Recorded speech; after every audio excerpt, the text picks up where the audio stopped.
Lalitha's fashion వరల్డ్కి స్వాగతం. నేను లలితారెడ్డి. ఈరోజు మనం తెలుగువారి దప్పలం ఎలా తయారు చేయాలో చూద్దాం. ముందుగా ఒక కప్పు కందిపప్పు కుక్కర్లో వేసి మెత్తగా ఉడికించుకోవాలి. తరువాత ఒక నిమ్మకాయ సైజు చింతపండు నానబెట్టుకోవాలి. ఈ ఉడికిన కందిపప్పులో ఒక అర టీ స్పూన్ పసుపు, తగినంత ఉప్పు వేసి బాగా మెత్తగా చేయాలి. ఇందులో మనం నానబెట్టుకున్న చింతపండు రసం అంతా పోసేయాలి.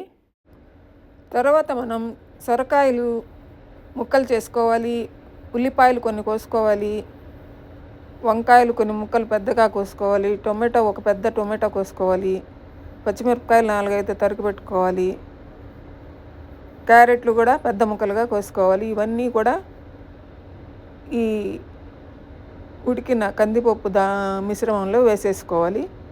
అన్నీ వేసి తరువాత బాగా కలపాలి. ఇలా కూరగాయలన్నీ వేసేసిన తరువాత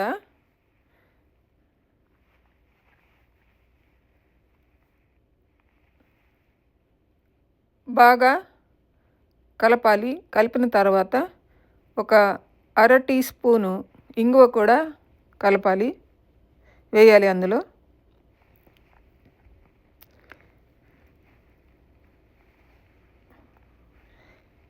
వేసిన తర్వాత గరిటెతో బాగా కలిపి ఎంత పచ్చగా ఉందో ఎంత చిక్కగా ఉందో చూసుకోవాలి. ఆ విధంగా ఉండాలన్నమాట కన్సిస్టెన్సీ. తర్వాత కుక్కర్ మూత పెట్టేసి ఒక్క విజిల్ వచ్చేదాకా ఉడికించాలి. ఒక్క విజిల్ రాగానే దించేయాలి.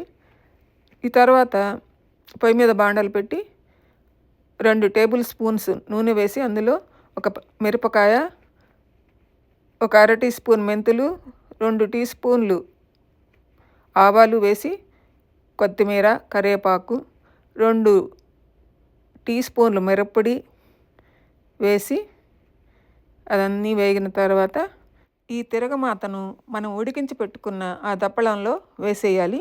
వేసేసి బాగా కలిపి ఉప్పు చూసుకొని వడ్డించుకోవచ్చు. ఇదేనండి మన తెలుగువారి దప్పలం. ఈ వీడియో మీకు నచ్చితే లైక్ చేయండి, షేర్ చేయండి, సబ్స్క్రైబ్ చేయండి.